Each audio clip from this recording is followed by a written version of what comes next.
retornado para estar junto a ustedes a través de la televisión, para quienes nos están siguiendo por esta vía a través de nuestra plataforma web o bien las plataformas digitales, ¿cierto? Como, digamos, las redes sociales, Facebook u otra, y también, por supuesto, a través de la radio.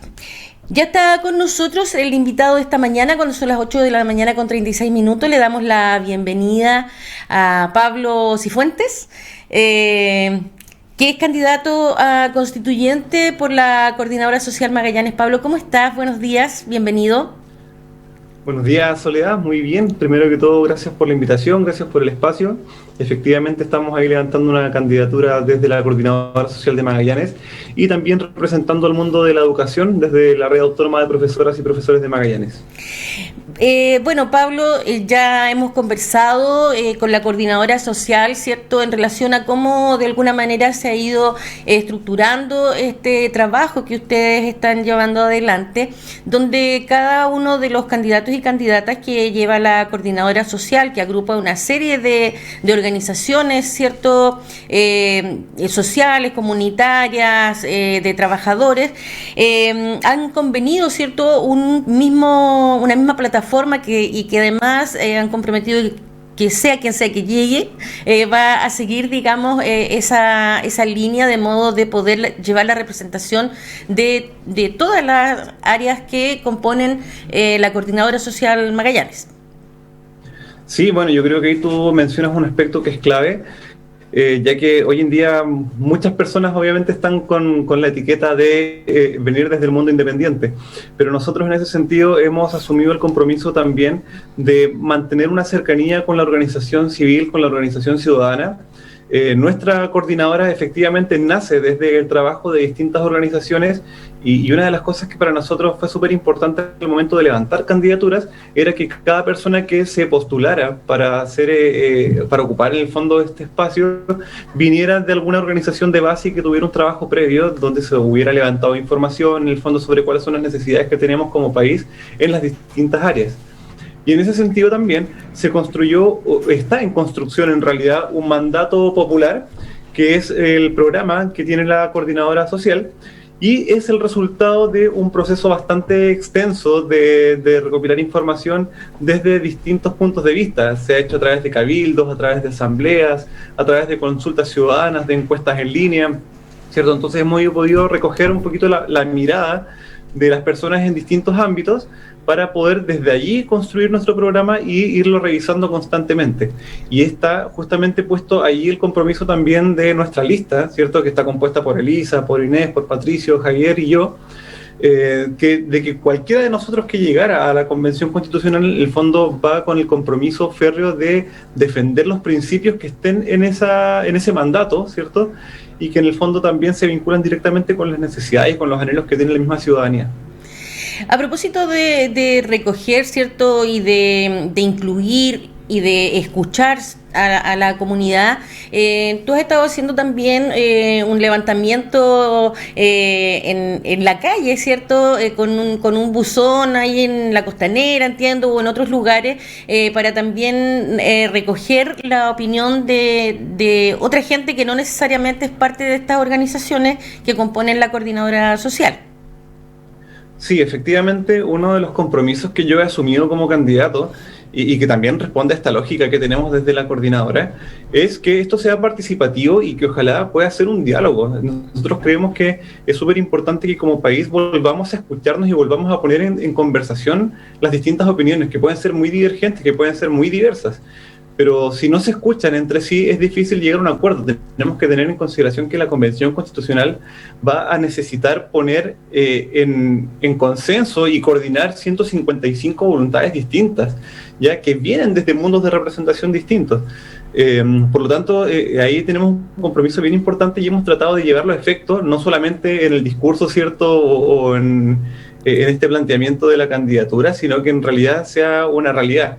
Hemos estado haciendo, por ejemplo, cabildos y encuentros con personas que vienen desde distintos mundos de representación. Por ejemplo, tuvimos una reunión con jóvenes representantes de organizaciones juveniles, valga la redundancia, para que igual se pueda considerar su opinión como agentes activos dentro de la sociedad. No estamos hablando de personas que estén desinformadas, ni estamos hablando de personas que uno llegue como candidato a instruirlos, sino que en realidad estamos hablando de personas que desde sus propios espacios de participación vienen a nutrir lo que nosotros estamos haciendo. En ese mismo sentido, también estamos haciendo un programa semanal a través de nuestra plataforma de Facebook, que se llama Diálogos con Sentido, donde estamos invitando a distintas personas también que pertenezcan a algún tipo de organización y que podamos conversar sobre temas que son de interés. Estuvimos hablando, por ejemplo, la semana pasada sobre arte y cultura, esta semana vamos a estar hablando sobre derechos animales y tenencias responsables, y así sucesivamente vamos a seguir haciéndolo durante el tiempo que tengamos hasta abril. Y también, como decías tú, estamos realizando una iniciativa que se llama el Buzón Ciudadano Constituyente, donde nos instalamos en la calle, ¿cierto?, con un buzón, literalmente un buzón, que invitamos a las personas que estén circulando a poder acercarse y comentarnos qué es lo que esperan sobre la nueva Constitución. Y la verdad es que ha habido una participación bien interesante, la gente tiene ganas de opinar, tiene ganas de decir lo que cree. Por lo tanto, se acercan al buzón y nos dejan allí sus anhelos, y nosotros estamos también revisando esa información, que nos sirve como un insumo importante también para poder levantar programas y generar contenidos a futuro. Cuéntanos, Pablo, de estas primeras salidas, ¿cierto?, con este buzón, algunas de las indicaciones o algunas de las propuestas o inquietudes que han planteado las personas que han participado y han puesto en el buzón su papel con su escrito. Sí, mira, hay cuestiones que en realidad son bastante esperables, ¿ya? Porque son demandas que vienen circulando ya desde el 18 de octubre de 2019, incluso desde mucho antes, que nos hablan, por ejemplo, de educación gratuita y de calidad, acceso universal, que tienen que ver también con, por ejemplo, eliminar la brecha y la violencia de género, que tienen que ver también con pensiones dignas, con salud digna para todas las personas. Una de las cosas que nos ha ido llamando la atención también, y por eso lo vamos a tomar dentro de nuestros conversatorios, tiene que ver también con la protección del medio ambiente, con terminar con el extractivismo en el ámbito económico, la protección también de los derechos de los animales, ¿cierto?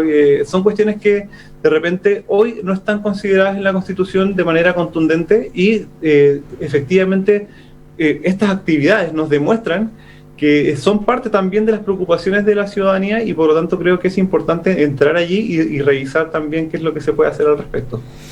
Quiero recoger lo que señalabas en cuanto a esta conversación, ¿cierto?, a este encuentro con gente joven que no necesariamente tiene derecho a voto, pero sí, por supuesto, tiene una opinión y necesita también ser parte de este proceso, considerando además que fueron justamente los y las jóvenes quienes iniciaron o dieron el puntapié inicial de lo que fue la revuelta social, que finalmente es lo que nos lleva a poder estar realizando este proceso. Sí, bueno, nosotros de partida, bueno, como yo te decía anteriormente, represento una organización de profesores y profesoras, y obviamente para nosotros es súper importante mantener una cercanía con el mundo juvenil. Nosotros normalmente tendemos a plantearnos desde una mirada más bien adultocentrista, que nos dice que en el fondo nosotros como adultos tenemos la experiencia, tenemos el conocimiento, y por lo tanto vamos a tomar las mejores decisiones para los jóvenes. Pero en realidad cuando uno se sienta a conversar de igual a igual con ellos, con ellas, tú te das cuenta de que en realidad tienen una mirada bastante lúcida y una lectura bastante contundente de lo que es el momento actual, de cuáles son las cosas que deberían ser transformadas. Tienen una lectura también bastante interesante de cómo ellos quisieran participar dentro del mundo político incluso, porque entienden que no solamente ellos pueden manifestarse en las calles como lo han hecho hasta el momento, sino que quieren tener también una participación real. Solamente deben abrirse los espacios para que esto pueda ocurrir. E insisto, creo que es súper necesario que nos sentemos de igual a igual con los más jóvenes, porque no se trata de que nosotros como adultos vengamos a iluminarlos, sino que es cosa de ponerles atención. Por ejemplo, por ponerte un caso, una de las cosas que normalmente uno desde el mundo adulto encuentra es que cuando se ofrecen actividades o soluciones o iniciativas para los jóvenes, normalmente se enfocan en el área del deporte o se enfocan en el área de la recreación, ¿ya? Porque uno tiende a pensar que los jóvenes, no sé, quieren recrearse, quieren hacer deporte, quieren hacer como solo cosas divertidas. Nosotros hicimos una encuesta previa a este encuentro que tuvimos con organizaciones juveniles, preguntando un poquito sobre cuáles eran las temáticas que les interesaba conversar y que les gustaría como abordar. Y fíjate que para nuestra sorpresa, muchas de las cosas que a ellos más les preocupan tienen que ver con la protección del medio ambiente, tienen que ver con derechos humanos y tiene que ver con mayor participación democrática. Entonces, fíjate ahí que nos salimos inmediatamente del estereotipo que uno suele tener de que los jóvenes solo quieren pasarlo bien y que solo quieren divertirse. No, acá hay una intención real de proteger el medio ambiente, proteger los derechos humanos y tener una participación real y efectiva en las decisiones que tomamos como sociedad. Uno de los temas que ha sido recurrente de las distintas candidaturas se refiere al tema de la desigualdad. Y en ese sentido preguntarte qué tiene que ver la Constitución con la desigualdad y con la forma en que se distribuye el poder. Bueno, tiene todo que ver, pues. En primer lugar porque hay que tener súper claro y la ciudadanía tiene que entender que acá uno no puede hacer promesas de que vamos a tomar medidas o acciones concretas para cambiar ciertas cuestiones domésticas. Pero sí la Constitución establece el marco concreto de acción de todo el quehacer político y económico de nuestro país, ¿ya? Son las reglas del juego, ¿ya? Eso es lo que yo siempre digo. Cuando tú tienes reglas del juego que permiten que siempre ganen los mismos, algo está mal con esas reglas, pues. Hay que rediseñarlas para que en el fondo el juego sea parejo para todas las personas que están participando. Entonces, por ahí, por ejemplo, la Constitución puede velar, por ejemplo, con aspectos como la distribución de la riqueza, con la distribución de los recursos naturales a nivel país, ¿cierto? Por ejemplo, ¿cómo entiendes tú hoy en día que existan grandes empresas que están teniendo un aprovechamiento de agua que es monstruoso, mientras existen comunidades que no tienen acceso a servicios básicos, que no tienen agua para lavarse, que no tienen agua para cocinar, ¿cierto? O para sus propios cultivos. Entonces, ahí estamos hablando justamente de desigualdad y estamos hablando de una distribución que hoy la Constitución permite, ¿ya? Porque obviamente existen ciertos aspectos dentro de ella, como por ejemplo el respetar siempre el aprovechamiento la propiedad privada, ¿cierto?, que parece estar por encima de algo tan simple como el bien común. Entonces, si tú inviertes eso en la Constitución y permites que la Constitución establezca como prioridad siempre el bien común por sobre el derecho a la propiedad privada, empieza a tener un poco más de lógica lo que estamos haciendo, ¿ya? Acá no estamos diciendo, por ejemplo, que la economía sea mala, ni que la propiedad privada sea mala, pero sí que debe también conjugarse con principios tan simples como el bien común. Y por otro lado, tiene que ver también con la participación. Nosotros creemos que el país necesita una democracia participativa que vaya más allá de poner un voto en la urna, ¿ya? Nosotros estamos acostumbrados a que nuestra vida democrática se reduce a ir a votar cada 2-3 años, ¿cierto?, para alcalde, para presidente, para diputados, senadores, y se acabó. Nosotros creemos que es importante que desde la política podamos establecer también mecanismos que sean bidireccionales para la representación. Es decir, si uno va a tener un cargo de representación pública, que pueda efectivamente representar los intereses de la ciudadanía, pero para eso tiene que escucharlos, ¿cierto? Tiene que haber instancias de participación real que pueden ser cabildos, que pueden ser consultas ciudadanas, ¿cierto? Pero hay que devolverle también a la ciudadanía, al pueblo, ese poder de decisión que históricamente también se le ha ido negando. Y sí, también tiene que ver con la descentralización, ¿cierto? Con que los territorios, por ejemplo, puedan tomar decisiones autónomas, que puedan tener una incidencia más directa sobre cuáles son las cosas que están ocurriendo en sus propios espacios, y así nos evitamos, por ejemplo, que en las regiones muchas veces se tomen decisiones a ciegas desde la capital que no consideran la realidad de las personas que habitamos el territorio. Y que, por cierto, son tan distintas. Pablo, ahora bien, para el funcionamiento de la convención se debe elaborar un reglamento que lo van a elaborar los mismos 155 constituyentes. ¿Cómo sientes tú o cómo crees tú que se puede en ese reglamento establecer este aspecto que tú recién señalas y que tiene que ver con el estar en un permanente recoger y recibir, ¿cierto?, lo que está pensando y lo que está demandando la población? Bueno, hay varias cosas que se podrían hacer. Por ejemplo, una de las cosas que es fundamental, que nosotros hemos asumido también como compromiso desde la coordinadora, es que debe haber una transparencia total frente a la ciudadanía.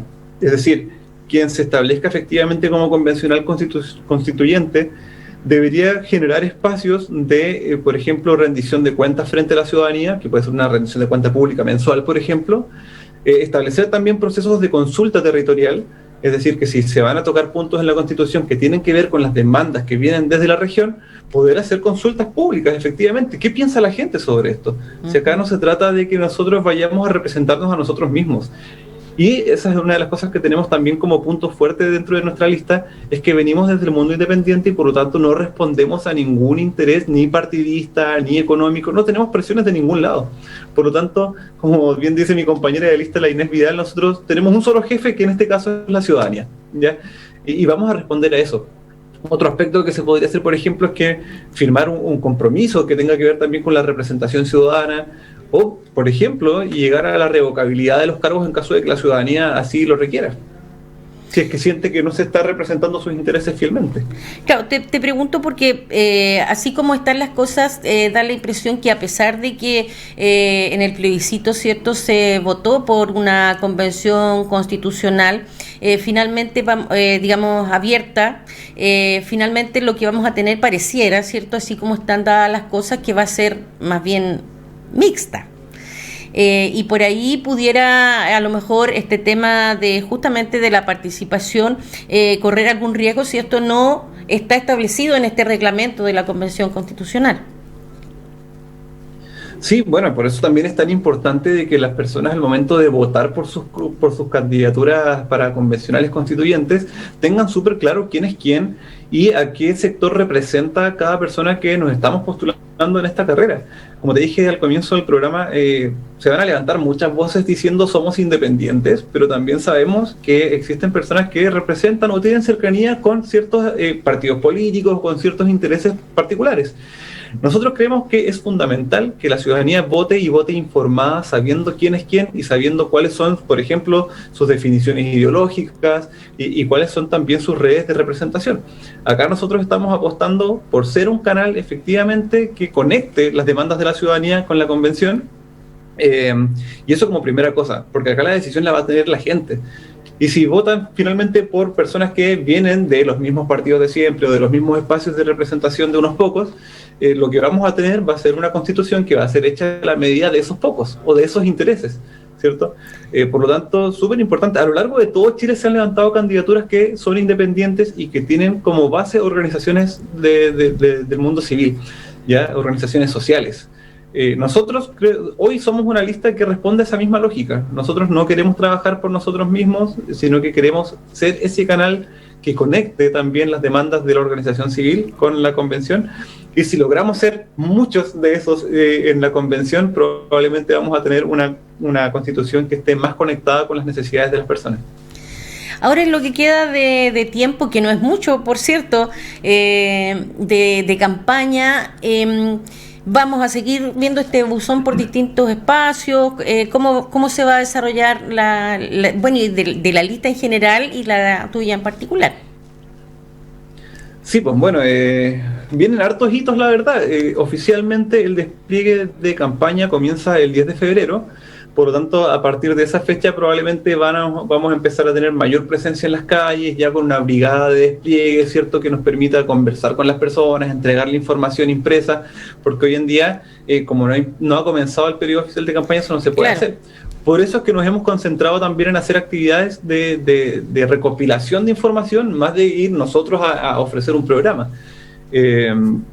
Pero sí, la idea de este buzón es que sea una actividad rotativa. Vamos a estar apareciendo los días viernes, dependiendo del sector donde vayamos, vamos a ir ocupando distintos horarios, pero eso también se está informando a través de nuestras redes sociales. Yo ahí tengo una página, ¿cierto?, de Instagram y también de Facebook, que es mi nombre, ¿cierto?, es Pablo Cifuentes Constituyente, donde estamos informando también todas las actividades que se están realizando en este proceso, porque creemos que es necesario sostener el diálogo. Acá no se trata de aparecer una vez y decir, bueno, yo ya escuché y me olvido, sino que queremos tener efectivamente esta presencia en las calles. Por lo tanto, el buzón, como te decía, va a estar todos los viernes circulando por distintos sectores de la ciudad. Así que ahí la invitación es a estar también atentos. Tenemos un buzón rojo ahí bien bonito y vamos a enterarnos con unos banderines también para que sea visible lo que estamos haciendo. y cuando las personas vean este buzón rojo se acerquen. La verdad es que ahí la conversación es gratis y estamos con toda la disposición de escuchar y también ir generando redes. Y hasta ahora ha sido una cuestión súper enriquecedora porque nos ha permitido también entender que el espíritu sigue allí presente. Por ahí algunas personas dijeron quizá lo que pasó con el estallido y la movilización del 18 de octubre de 2019 ya se acabó, dijeron ya quizás nos dormimos todos con la pandemia, y no, cuando uno vuelve a estar en las calles nos volvemos a encontrar con que ese espíritu sigue presente, siguen las ganas de participar, y eso a nosotros nos ayuda también, como te digo, como un insumo súper importante para levantar programas, para levantar conversaciones y poner temas sobre la mesa. Así que la invitación es a acercarse, a opinar, porque la idea es que esto se construya entre todos y todas. Pablo, te quiero hacer una pregunta que no tiene que ver con la candidatura, pero sí tiene que ver con tu profesión y con tu rol de educador, de profesor. En relación a la posibilidad de la vuelta a clases presenciales en marzo. ¿Sí? ¿Cuál es tu opinión?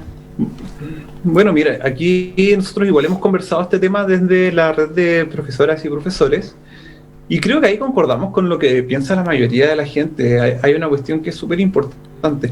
Nosotros somos conscientes del valor que tiene una clase presencial por sobre una clase en línea. Eso no se puede negar. Sabemos que los aprendizajes van a ser probablemente mucho más eficaces, el nivel de profundidad que se pueda dar en la reflexión, en la interacción, ¿cierto?, en la retroalimentación va a ser mucho más eficaz en la clase presencial, y eso es innegable. Pero también tenemos que considerar que no se puede forzar un regreso a clases a toda costa por varias razones. Primero, porque estamos en una situación sanitaria que es compleja. Entonces, en primer lugar, estamos exponiendo la salud no solamente de los estudiantes y las estudiantes, sino que también de todas las personas que tienen que movilizarse para poder hacer funcionar los establecimientos educacionales. Estamos hablando de establecimientos que muchas veces tienen cientos o incluso miles de estudiantes con sus respectivas familias, con el respectivo transporte que ello implica, ¿cierto? No se trata simplemente de que vaya el estudiante a sentarse en la sala con distanciamiento, sino que es mover muchas personas, mover voluntades y por lo tanto hacer funcionar todo un sistema que hoy está en pausa. Y eso obviamente aumenta también los riesgos de contagios, etcétera, etcétera, etcétera. Y lo otro es pensar también bajo qué condiciones se va a regresar. Porque obviamente si volvemos a clases presenciales no va a ser volver en las condiciones normales de trabajo que tenemos, donde podemos interactuar sin ningún problema dentro de la sala, sino que vamos a estar hablando de usar un distanciamiento, vamos a tener que reducir la cantidad de estudiantes por sala, quizás replicar salas en distintos momentos para un mismo nivel, ¿ya? Lo que eso implica obviamente también un mayor uso de espacio físico, recursos, el desgaste humano también, porque nos estamos imaginando, por ejemplo, qué pasaría si un profesor o una profesora tiene que replicar una clase 2, 3 veces, 4 veces incluso para distintos estudiantes. Entonces, creemos que es un tema complejo, que no es llegar y decir, bueno, vamos a volver en cuanto se pueda, sino que esto hay que pensarlo también en la profundidad y en la dimensión que implica. Si vamos a volver a clases presenciales, preguntarnos también cuál va a ser el impacto real de ese retorno, porque puede ser que nos encontremos con un sistema que quizás va a ser más complejo y quizás menos eficaz que las clases en línea que estamos teniendo hoy en día, que han sido la primera solución. Eso te iba a preguntar porque como va a ser voluntario hasta ahora, claro, uno podría pensar que a lo mejor pudieran acudir en masa a los estudiantes, lo que no pareciera que no es tan así, cierto, que pudiera ocurrir lo contrario, pero significaría que habría que aplicar entonces, digamos, dos estrategias distintas para los que van y para los que van, y ahí se complejiza aún más la situación. Exactamente, porque ahí tendrías que pensar, por ejemplo, en estrategias o metodologías distintas, porque tú no trabajas igual en una clase presencial y en una clase en línea. No es llegar y traspasar el pizarrón a una pantalla, ¿ya? Sino que tus estrategias y tus metodologías de enseñanza tienen que modificarse en función del canal que estás utilizando. Entonces, si tienes una doble disposición al respecto y estás trabajando tanto en línea como de manera presencial, significa doble estrategia, significa doble material, significa en el fondo también una doble preparación. Entonces la pregunta es, ¿tenemos la capacidad técnica, la capacidad humana, la capacidad incluso de recursos que nos permita sostener esta doble modalidad? Creo que hay que pensarlo, y hay que pensarlo con harta seriedad. Si el año pasado, por ejemplo, que fue un año más bien de improvisación y bien complejo para el sistema educativo, desde el sistema público se invirtieron prácticamente 0 pesos a nivel nacional en la educación remota, siendo que fue lo que permitió sostener todo el sistema durante el año, ¿ya? Y en realidad ahí el ministerio se enfocó mucho más en insistir una y otra vez en el retorno a las clases presenciales, pero en instalar esta capacidad de trabajo en línea y digital no hubo un mayor esfuerzo. Entonces, ¿quiénes fueron los que se esforzaron? Los mismos establecimientos y muchas veces profesores y profesoras que desde su hogar tuvieron que invertir, por ejemplo, en insumos, en tecnología y en modificar espacios, modificar el tema, abrir sus propias casas para poder trabajar, ¿cierto? Bien, Pablo, se nos acaba el tiempo, así es que te despido. Hemos conversado diferentes temas que tienen que ver, ¿cierto?, con esta candidatura para poder ser parte de la Convención Constitucional, y ahora último te robé un poquito ahí de tiempo para poder conversar de este otro tema. Te agradezco muchísimo, que tengas una excelente jornada, Pablo. Muchas gracias. Muchas gracias a ti, Soledad, por el espacio. Se hace corto el tiempo siempre para poder conversar de tantas cosas, pero la verdad es que, como te digo, la disposición está y la idea es que nuestro trabajo de aquí en adelante sea una conversación con la ciudadanía. Así que muchas gracias por el espacio. Muy bien. Cuando son las 9 de la mañana con 1 minuto nos vamos, pero rápidamente, a pasos agigantados, a una pausa comercial y para volver ya con nuestro programa Buenos Días Región. Así que no se vayan, ya volvemos.